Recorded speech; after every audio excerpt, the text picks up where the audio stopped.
So, hello everyone. Again, we are back with the Gateway Chamber of Commerce webinar series.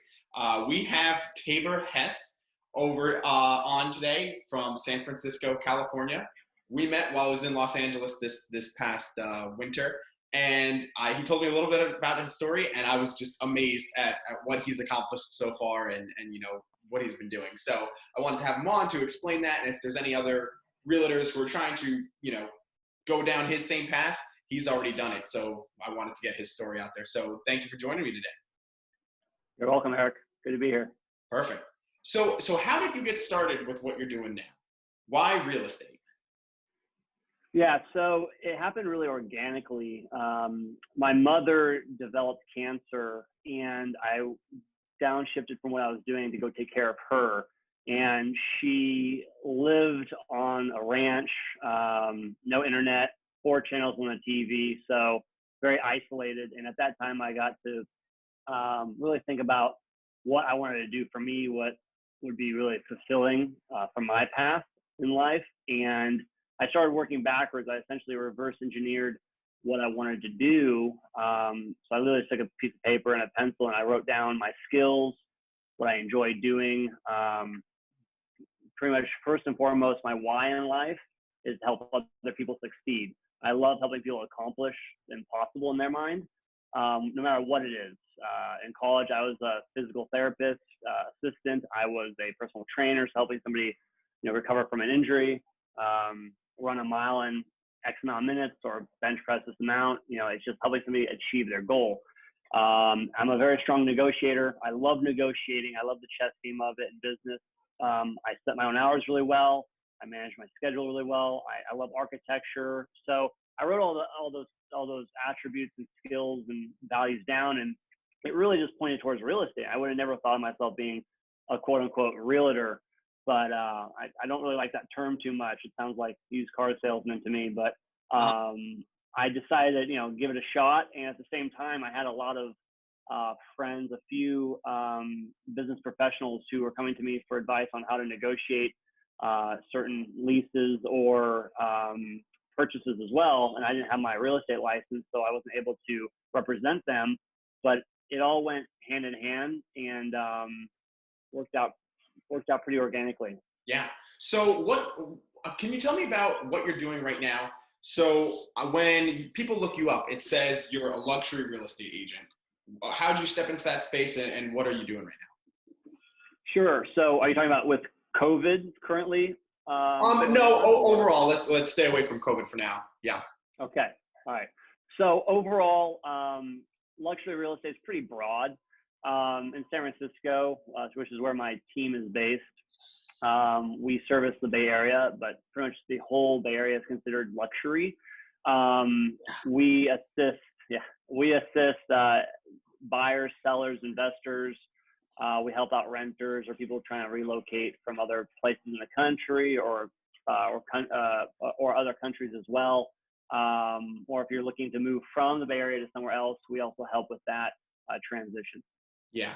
So now you have a phenomenal network.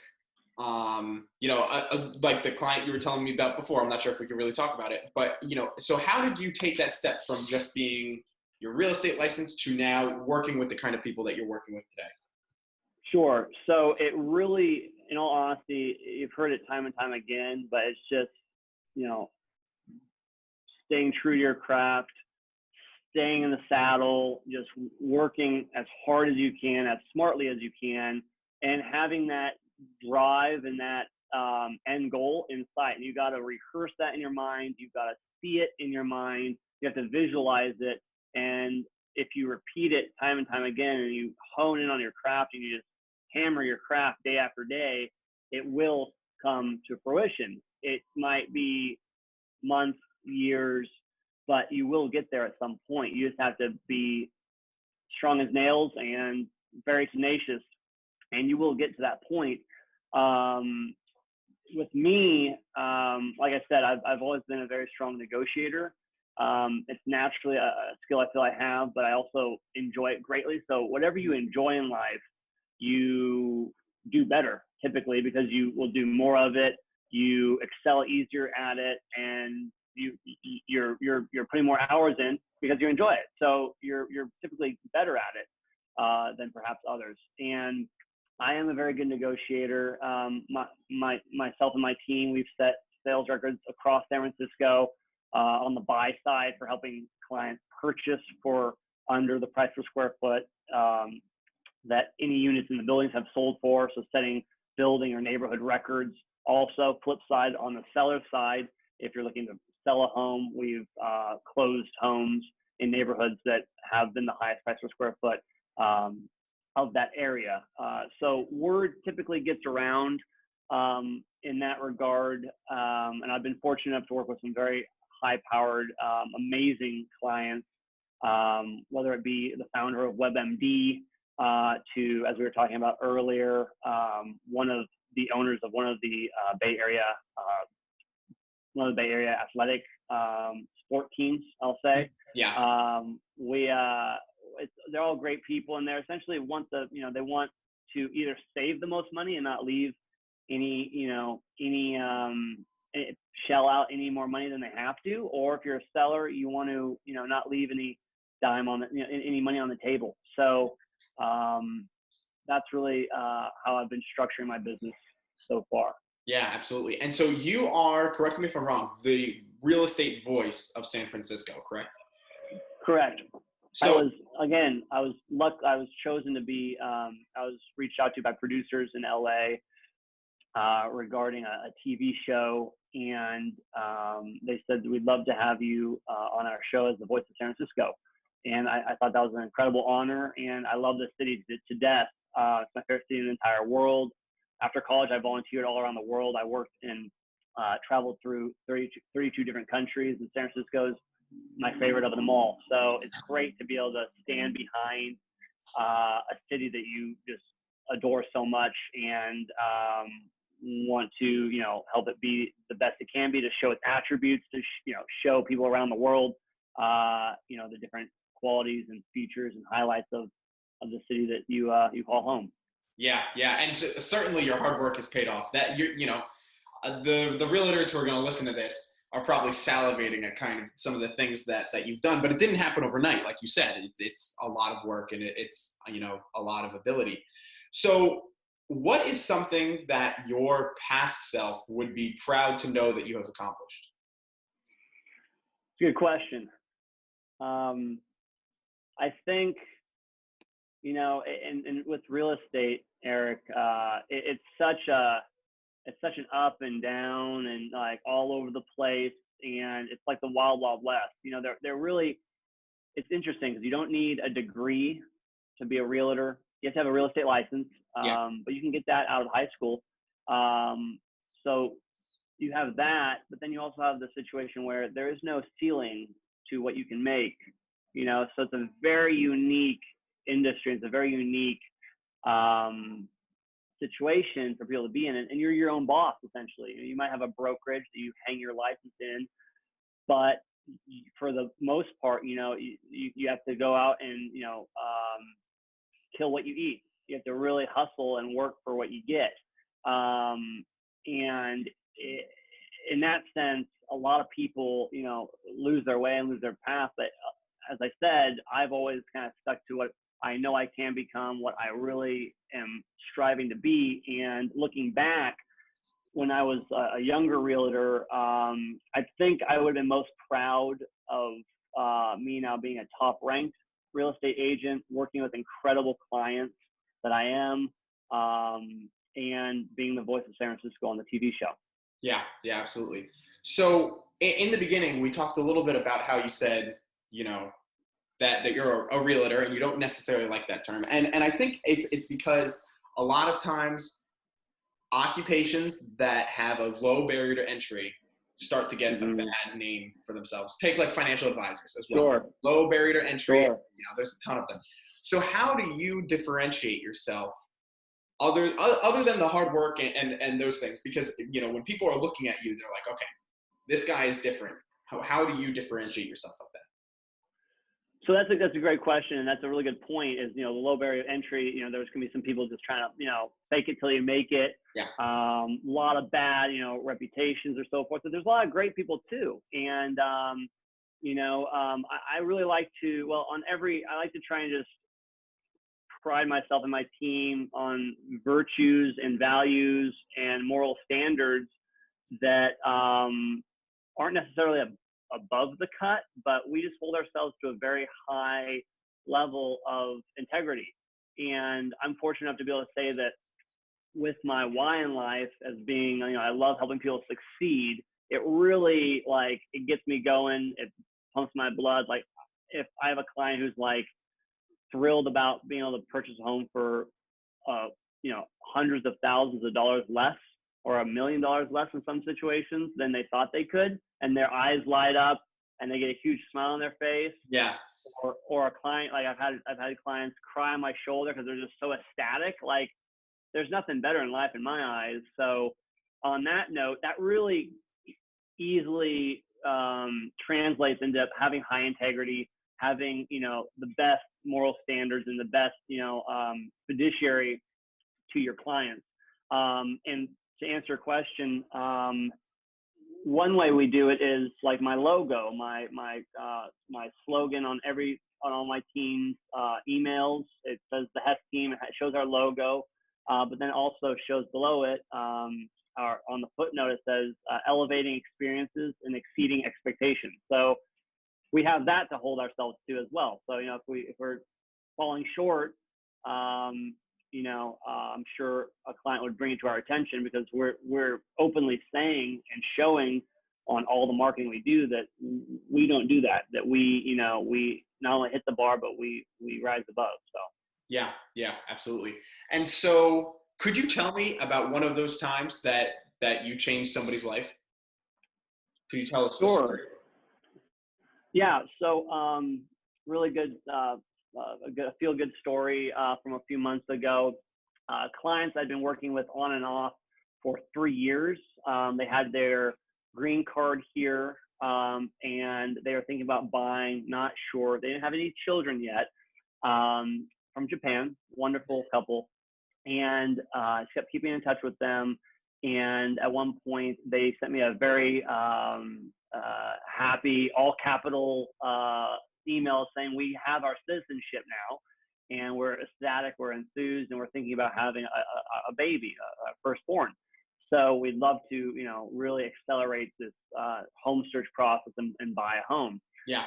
They had a budget, however, that wouldn't constitute a 2-bedroom space. So they were open, because they're really intelligent and they understood the situation. They were open to having a 1-bedroom that they could probably put the crib in the corner and make it work. But again, I really greatly enjoy exceeding expectations. So I said, we're going to double down on, the phone calls, the guerrilla marketing, the off-market search. I'm a top real estate agent, so I have access to off-market pocket listings that other teams and agents don't have. So I really doubled down on all of these different avenues of the search, and I was able to locate this. It's actually quite a phenomenal 2-bedroom, 2-bath condo with 2 private balconies, believe it or not, in a neighborhood that was 2 blocks away from both of their works. I didn't know that at the time, but that was one of their preferred neighborhoods, and then I understood why. Yeah. And it was essentially listed by an out-of-town agent who hadn't done any of the paperwork necessary to sell the home. So it had sat on market quite a while. And in San Francisco, if a home sits on market for over 30 days, it becomes a rotten banana. And people think there's something. Yeah, it's a very accelerated market. I mean, right now at the time we're in and the environment we're in right now, things are sitting on market sometimes longer than 30 days. But pre-COVID, typically over 30 days, something's wrong with the home. You don't want to touch it. And it actually kind of boils down to sometimes the buyer's agent being perhaps a little lazy or not wanting to, review the hundreds of pages of documents to see if there is in fact something wrong with the property or not, And I found this, and then I did do the due diligence. And I learned that actually there was nothing wrong with the property. There were just none of the documents completed as they should have been before listing the home. So I literally helped the listing agent complete these documents, and I was able to negotiate and get the clients into contract $30,000 below their budget, which would have normally purchased a 1-bedroom, but we got this 2-bedroom because there's no bidding wars. There's low interest, and the seller has pretty much given up. But he didn't understand that it was because of the lack of marketing and the lack of representation he had on the listing side of his agent. But we took advantage of that, and the cherry on top was that he had been using the condo as an Airbnb. So it was fully furnished, had a 60-inch flat screen TV.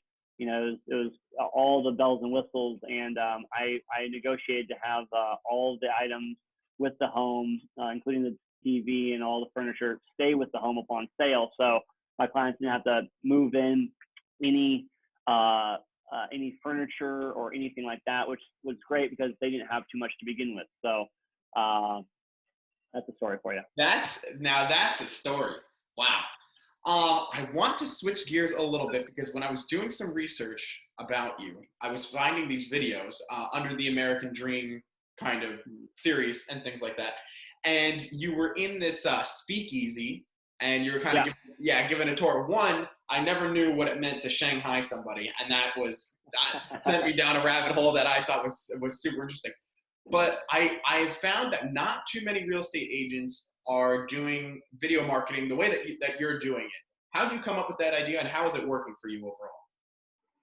So yeah, I decided that I'm a producer on the show, and pretty much I have a video crew, a videographer that follows me around. But we shoot what I want, we interview who I want. That's the Voice of San Francisco show. Yeah. Oh, got it. Okay, got it. Correct. And I decided that, that I don't want to really just show off my listings all that much, because people have seen homes on this TV show, on that TV show. It's been done.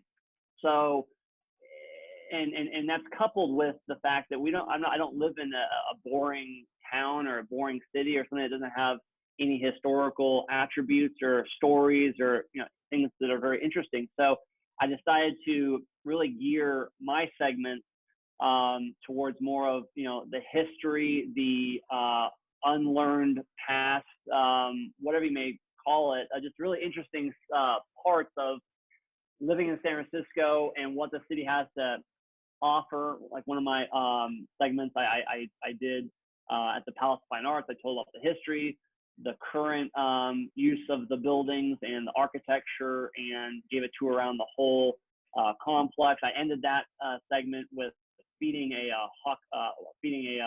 honker goose by hand. So it's a really fun episode. The one that you're speaking of, one of my close friends owns 7 of, I'd say, probably the top bars in San Francisco. A few of them are speakeasies, a few of them are tiki bars.